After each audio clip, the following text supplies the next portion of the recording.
નમસ્તે વિદ્યાર્થી મિત્રો, ગયા લેક્ચરમાં આપણે સ્વાધ્યાય 8.2 પૂર્ણ કરી ત્યારબાદ કોટિકોણના ત્રિકોણમિતિય સૂત્ર વિશે અભ્યાસ કરતા હતા. જે 6 સૂત્ર હતા આપણે યાદ રાખવાના છે. એ 6 સૂત્રનો ઉપયોગ કરી આજે આપણે સ્વાધ્યાય 8.3 ગણવાનું છે. તો સ્વાધ્યાય 8.3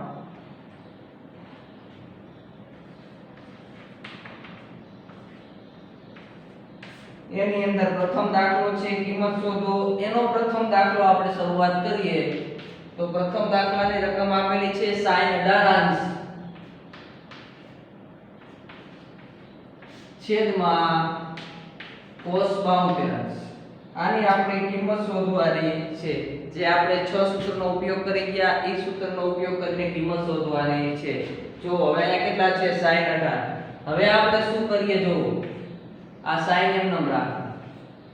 આ 18 ને મારે આમ લખવું હોય તો 90 - 72. આપણે અંશમાં કાંઈ જ નથી કર્યું. આ sin હતા તો sin એમ નામ છે અને sin કેટલા હતા 18 હતા. તો મેં શું લખ્યું 90 - 72. 90 માંથી 72 કાઢી નાખો તો કેટલા વધે 18 વધે. આપણે કાંઈ સૂત્ર વાપર્યું નથી, ખાલી લખ્યા છે જ્યાં 18 હતા ત્યાં 90 - 72 લખ્યા અને છેદમાં cos 72 એમ નામ રાખ. એને આપણે કાંઈ કરવાનું નથી. આપણે શું કામ આવું કર્યું તો કે હવે આપણે ખબર પડશે. જો આપણી પાસે આવું સૂત્ર હતું sin 90 - a અથવા θ, તમે જે કહ્યું હોય. sin 90 - a હોઈ શકે, θ હોઈ શકે, d હોય, જે હોય. તો એનો જવાબ શું આવે તમને ખબર છે તો કે cos a. એટલે કે sin નું cos થઈ જાય અને અહીંયા શું આવે તો કે પાછળ જે હોય એ આવે. a હોય તો a આવે, b હોય તો b આવે, c હોય તો c આવે, θ હોય તો θ આવે. તો આપણે એવું થયું જો આ sin છે 90 - 72 છે તો આપણને શું આવશે અહીંયા ગણે તો કે sin નું શું થઈ જાય cos થઈ જાય. આ sin નું શું થઈ ગયું cos થઈ ગયું. અહીંયા શું આવે પાછળ હોય એ આવે, a હોય તો a આવે. આપણે કેટલા છે 72 તો અહીંયા કેટલા આવશે 72 આવશે અને છેદમાં cos 72 અંશ એમ. આપણે q સૂત્ર વાપર્યું એ કૌંસમાં લખી નાખવાનું.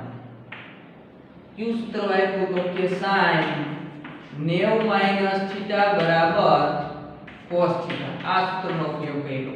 દર વખતે કૌંસમાં લખી નાખવાનું એટલે ખબર પડે કઈ ક્રિયા છે. હવે શું થયું જો cos 72 અંશના છેદમાં cos 72 અંશ તો કેટલા વધે.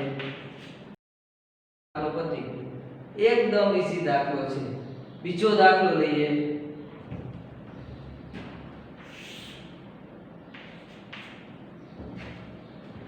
બીજો છે tan 26 ના છેદમાં tan 26 અંશના છેદમાં cot 64 અંશ. એ જ રીતે આપણે સૂત્ર વાપરવાનું છે. અંશમાં વાપરો તોય ચાલે, છેદમાં વાપરો તોય ચાલે. પહેલા આપણે લખી નાખીએ. જો આ tan એમ નામ રાખી અને 26 હતા તો મારે 26 કરવા હોય તો આમ લખવું પડે. શું કર્યું તો કે tan ના tan એમ નામ છે 90 - 64. 90 માંથી 64 કાઢ નાખો તો કેટલા વધે 26 વધે. આપણે કાંઈ જ ક્રિયા કરી નથી, 26 એમ નામ રાખ્યા કહેવાય. આ રીતે લખ્યા અને છેદમાં cot 64 એમ. શું કામ આપણે આવું કર્યું તો કે આપણી પાસે સૂત્ર હતું. કયું સૂત્ર હતું તો કે tan 90 - a હોય તો શું આવે cot a આવે. તો આવું સૂત્ર આપણે વાપરવા જાય. આપણે આવું સૂત્ર વાપરવાનું છે. જો tan 90 - a હોય તો આનો જવાબ તમે કહેતા હતા શું આવે cot a. તો એવું છે આ tan હતા તો tan નું શું થઈ જશે 90 - 64 હતા તો આપણે પાછળ હોય આવે. કેટલા છે પાછળ 64 તો 64 અને છેદમાં cot 64. શું કર્યું કૌંસમાં લખી નાખો. કયું સૂત્ર વાપર્યું તો કે 90 - a બરાબર cot a. a કયો અથવા θ કયો ચાલે. cot 64 અંશના છેદમાં cot 64 અંશ કેટલા વધે 1.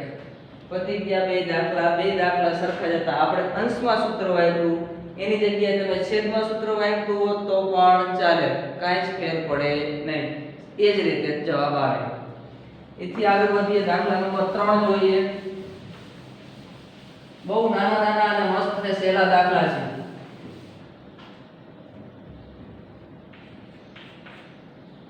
ત્રીજો દાખલો છે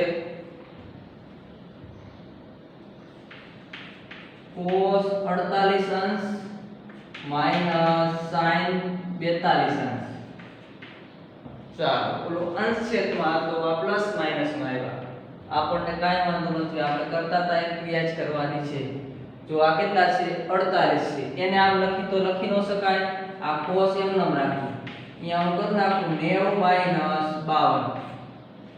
90 માંથી 52 કાઢી નાખો, કેટલા વધે 48 વધે કે નહીં? રેડી. અને માઈનસ સોરી 52 ને 42 કેટલા કાઢવા પડે? 90 માંથી 42 કાઢો તો કેટલા વધશે? 48 વધે. 48 માં 42 નાખો એટલે કેટલા થઈ જાય? 90 થઈ જાય. અને માઈનસ sin 42 અંશ એમ. શું કર્યું તો કે cos એમ નામ રાખ્યા આપણે 42, તો 90 માંથી 42 કાઢો તો કેટલા વધે? 48 વધે. આપણે એની કિંમતમાં કઈ ફેરફાર કર્યો નથી. હવે આપણી પાસે સૂત્ર હતું. કયું સૂત્ર હતું તો કે જો આવું સૂત્ર હતું, cos 90 a અથવા θ બરાબર, તો શું જવાબ આવે? sin θ આવે કે નહીં? આવું સૂત્ર આપણી પાસે હતું, તો આપણે એ જ વાપરવાનું છે. જો cos 90 42 અંશ બરાબર, તો cos નું શું થઈ જશે? cos નું શું થઈ જાય? sin થઈ જાય. અને θ પાછળ હોય આવે, θ હોય તો θ આવે, a હોય તો a આવે. આપણે કેટલા છે? 42, તો શું આવશે? 42 અને માઈનસ sin 42. જે કર્યું એ ક્રિયા કૌંસમાં લખી નાખી. sin 42 અંશમાંથી sin 42 અંશ જાય, કેટલા વધે? 0. દાખલો પતી ગયો. દાખલા નંબર 4. ચોથો દાખલો આપણને આપેલો છે cosec 31 અંશ માઈનસ sec 59 અંશ. ચાલો બે માંથી ગમે એમાં સૂત્ર વાપરવાનું છે. પહેલા એમ નંબર નાખી cosec 90 અંશ માઈનસ 59 અંશ. શું કર્યું? 90 માંથી 59 જાય, કેટલા વધશે? 31 વધશે. અને માઈનસ sec 59 અંશ એમાં આપણે કાંઈ કરતા નથી. લ્યો વળી આપણે આ સૂત્ર ખબર હતું. કયું સૂત્ર? તો કે જો આવું હતું, cosec 90 θ બરાબર શું થાય? sec θ થાય. હા, તો આપણે એ સૂત્ર વાપરવાનું છે. cosec 90 59, તો cosec નું શું થઈ જાય? sec થઈ જાય. sec અને θ હોય તો θ આવે. આપણે કેટલા છે? 59 છે, તો કેટલા આવશે? 59 માઈનસ sec 59 અંશ. sec 59 અંશ માંથી sec 59 અંશ જાય, કેટલા વધે? 0. જે કર્યું એ આ કૌંસમાં આનું રાખી દેવાનું. ખબર પડે એટલે કે કયું સૂત્ર આપણે વાપર્યું. લ્યો પ્રથમ દાખલાના 4 દાખલા હતા, પૂર્ણ થઈ ગયા. બધા દાખલામાં માત્ર સૂત્રનો ઉપયોગ કરવાનો છે. તમને સૂત્ર આવડતું હોય તો દાખલા સરળતાથી આવડી જાય. ત્યારબાદ બીજા દાખલામાં 2 દાખલા સાબિતી વાળા છે, ઈ લઈએ.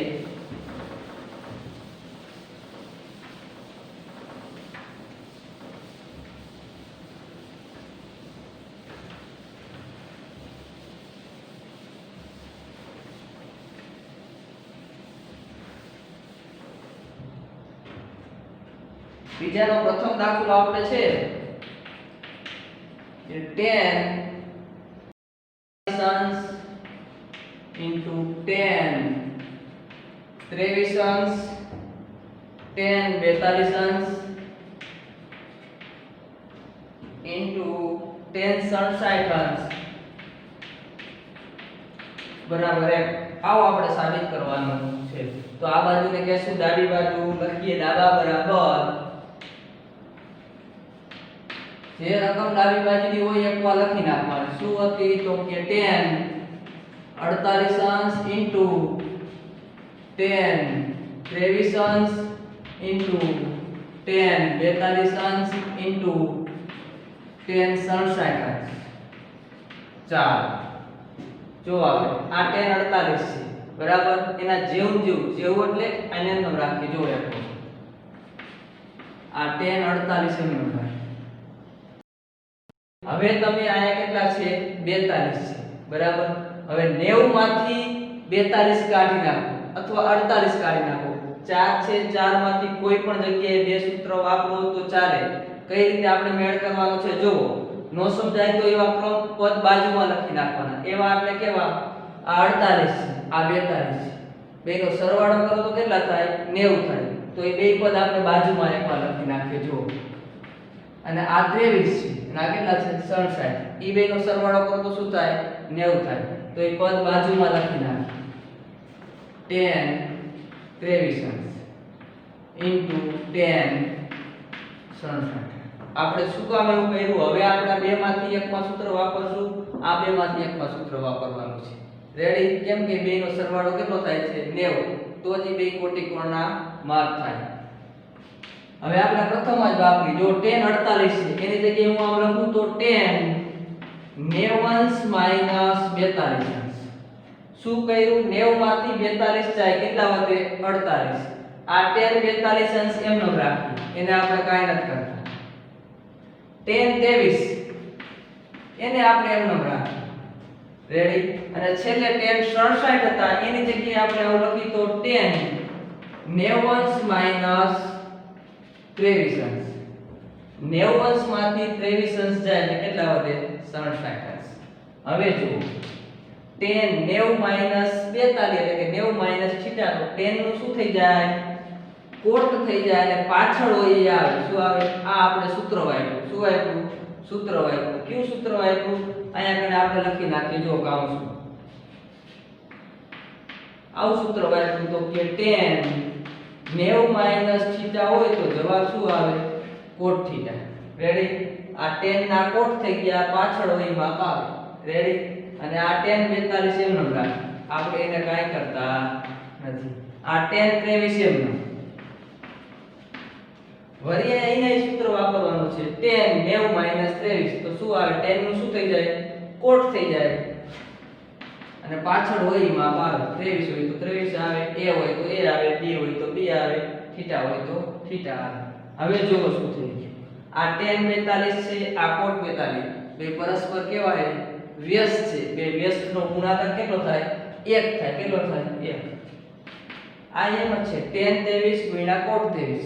બે એટલે ઉડી જાય એમ કે તો 4 અથવા ગુણાકાર કેટલો થાય? 1. 1 ગુણ્યા 1 કરશો તો કેટલા આવશે? આપણે કેટલા સાબિત કરવાના હતા? 1. આવી ગયા તો છેલ્લે લખી નાખો ડાબા બરાબર જમણા, ડાબી બાજુ બરાબર જમણી બાજુ આપણે આવી ગયા. દાખલો આપણો સાબિત થઈ ગયો.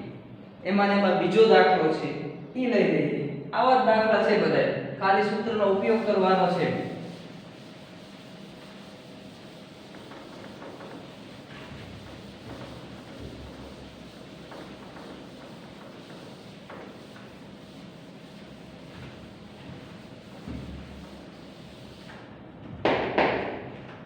જો બીજો દાખલો કોટ 38 અંશ cos 38 અંશ into cos 52 અંશ minus sin 38 into sin 52 અંશ બરાબર 0. 0 સાબિત કરવાના છે. તો શરૂઆત કરીએ ડાબા બરાબર શું છે ડાબી બાજુ? તો કે cos 38 અંશ into cos 52 અંશ minus sin 38 અંશ into sin 52 અંશ. રેડી? બે માંથી ગમે એકમાં સૂત્ર વાપરવાનું છે. કઈ રીતે? તો કે પહેલા ફેરવી નાખી. જો પ્રથમ પદ છે cos, એને આમ લખી નાખીએ તો 90 અંશ minus 52 અંશ. 90 માંથી 52 જાય કેટલા વધે? 38. અને આ એમનું રાખીએ cos 52 અંશ માઈનસ sin 38 હતા એને આમ લખું તો sin 38 જગ્યાએ લખું તો 90 માઈનસ 52 અંશ. રેડી? 90 માંથી 52 જાય કેટલા વધે? 38 વધે. અને આ એમનું sin 52 અંશ. રેડી? શું કર્યું? તો કે 38 હતા એને લખ્યું 90 માઈનસ 52 એટલે 38. આ 90 માઈનસ 52 એટલે 38. હવે જો આપણી પાસે સૂત્ર હતું cos 90 માઈનસ થીટા હોય તો જવાબ આવે sin થીટા. cos નું sin થઈ જાય અને પાછળ હોય આવે કેટલા છે? 52. કયું સૂત્ર વાપર્યું? તો કે લખી નાખો cos 90 માઈનસ થીટા બરાબર જવાબ આવે sin થીટા. cos નું sin થઈ જાય, cos નું sin થઈ ગયું, પાછળ જે માપ હોય એ આવે. અને પાછળ તો આવ્યું તો 52 હતા તો કેટલા આવ્યા 52. આ cos 52 એમ ન રાખે, એને આપણે કાઈ કરતા નથી. રેડી? હવે શું છે જો sin cos માં જવાનું છે બરાબર. તો આવું સૂત્ર હોય તો શું વાપરવું પડે જો ઊંધું સૂત્ર. sin 90 θ હોય તો એનો જવાબ આવે cos θ. તો sin 90 52 હતા તો sin નું શું થઈ જાય cos થઈ જાય. તો cos અને પાછળ હોય આવે કેટલા છે 52 અંશ ઇન્ટુ sin 52 અંશ એમ. રેડી? આ એમ રાખવાનું છે, ભૂસવાનું નથી. જે સૂત્રનો ઉપયોગ કર્યો એ આપણે લખ્યું છે. ત્યારબાદ પદ જો આ શું છે sin 52 ગુણ્યા cos 52. જે પદ છે એમાંથી એના જેવું જેવું પદ બાદ કરવાનું છે. આ cos 52 ઇન્ટુ sin 52. ક્રમ ચેન્જ છે, ફેર પડે નહીં. તો આટલામાંથી એટલું જ બાદ કરો તો શું વધે 0 વધે. અને આપણે કેટલા જતો હતા 0 તો લખી નાખવું ડાબા બરાબર સાબિત થઈ ગયું જવાબ કમ્પ્લીટ. આ બીજા દાખલામાં બે દાખલા હતા જે પૂર્ણ થઈ ગયા. ત્યારબાદ ત્રીજો દાખલો આપણે આપ્યો છે. જો 2a લઘુકોણનું માપ હોય તથા tan 2a બરાબર cot a minus 18 અંશ હોય તો a ની કિંમત શોધો. ત્રીજો દાખલો જોઈએ.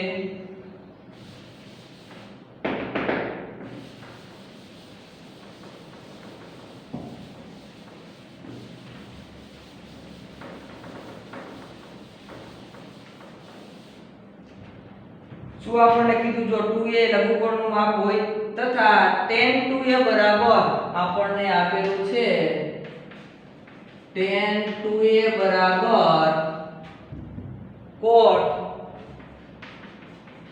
a minus 18 અંશ. તો તમારે a ની કિંમત શોધવાની છે બરાબર. આપણે શેની કિંમત શોધવાની છે a ની કિંમત મેળવવાની છે. તો બે માંથી ગમે એ બાજુ આપણે સૂત્ર વાપરવાનું છે. જેમ શરૂ થાય એ રીતે સૂત્ર વપરાય. આપણી પાસે જો આવું સૂત્ર હતું cot 90 minus a હોય તો આપણે આમાંથી લખતા હતા શું લખતા હતા tan a. રેડી? હતું આવું સૂત્ર cot 90 minus a તો જવાબ શું આવે tan a. અને એના કરતા ઉલટું સૂત્ર હતું tan a હોય તો શું લખતા હતા cot 90 minus a. અહીંયા જે હોય લખતા હતા. તો ડાયરેક્ટ આનું સૂત્ર વાપરું છું. જો આપણી પાસે tan 2a છે આવું છે એમાંથી આપણે આમાં લખવું છે તો જો આવું લખી શકાય. tan નું શું થઈ ગયું cot થઈ જાય અને a હતા તો શું આવ્યું 90 minus a.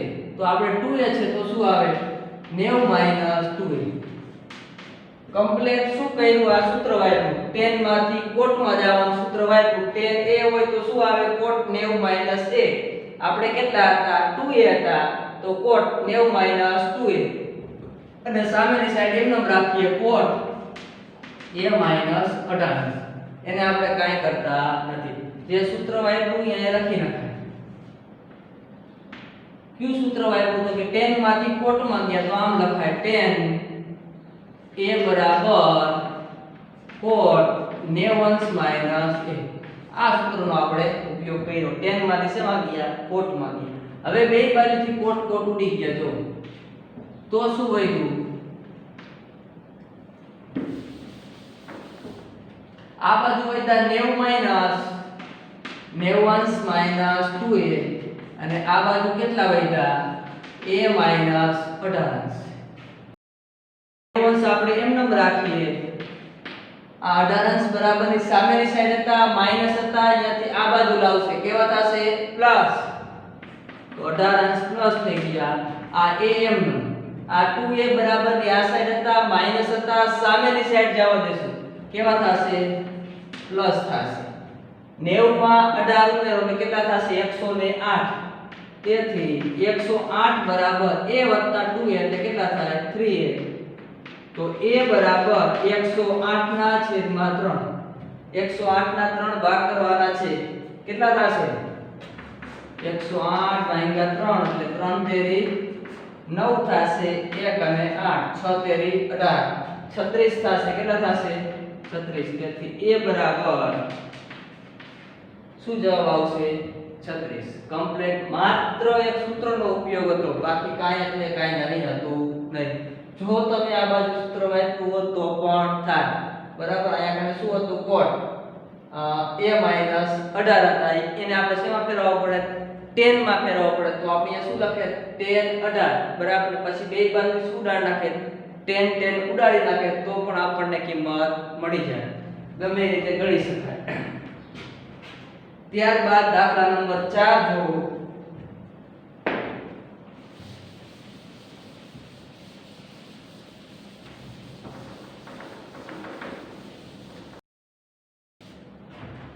ચોથો દાખલો છે 10a બરાબર કોટ b. આપણને આવો આપ્યું 10a બરાબર કોટ b આપેલું છે. તો આપણે શું કરવાનું છે? તો કે સાબિત કરવાનું છે કે a b બરાબર 90. આપણે આવું સાબિત કરવાનું છે. આપણે શું આપેલું છે? 10 a બરાબર કોટ b. તો બે માંથી ગમે એક બાજુ સૂત્ર વાપરીએ. બરાબર. જે બાજુ આપો એ બાજુ આ આપણે એમ નામ રાખીએ 10a એમ નામ રાખીએ. આ 10a. આ બાજુ શું હતું? કોટ b હતું. તો તમને ખબર છે જો આ હોય કોટ થીટા હોય તો એમાંથી શું લખી શકાય? તો કે 10 90 માઈનસ થીટા લખી શકાય કે નહીં? આ સૂત્ર હતું કોટ થીટા બરાબર 90 10 90 માઈનસ થીટા. રેડી. તો આપણી પાસે શું હતું? કોટ હતું. કોટ માંથી શેમાં જાવું છે? 10 માં જાવું. તો આ 10 તો શું લખવું પડે? 90 માઈનસ b. ઈ જ કર્યું. જે કોટ હતું તો 10 થઈ ગયું, કોટ નું 10 થઈ જાય અને અહીંયા થીટા હોય તો શું આવે? 90 માઈનસ થીટા. તો આપણે ઈ જ કર્યું 90 માઈનસ b. આપણે b હતો થીટા માટે. કમ્પ્લીટ. કયું સૂત્ર વાપર્યું? તો કે અહીંયા કૌંસમાં લખી નાખ. ચાલો કયા સૂત્રનો ઉપયોગ કર્યો? તો કે કોટ થીટા બરાબર 10 90 માઈનસ થીટા. આ સૂત્રનો આપણે ઉપયોગ કર્યો. રેડી. હવે બે બાજુ શું આવ્યું? 10 10. તો આ 10 ઉડી ગયા બે બાજુ. તો શું વધે? જો a બરાબર 90 માઈનસ b. b બરાબર ની સામેની સાઈડ તો આ તો ઋણ હતા, આ બાજુ આવે તો કેવા થઈ જાય? પ્લસ થઈ જાય. તેથી a પ્લસ b બરાબર 90. કમ્પ્લીટ. જે આપણે સાબિત કરવાનું હતું. એક એક સ્ટેપના દાખલા છે. બરાબર. જો આપને કોટિકોણના ત્રિકોણમિતિય સૂત્ર આવડતા હોય તો દાખલા આવડી જાય.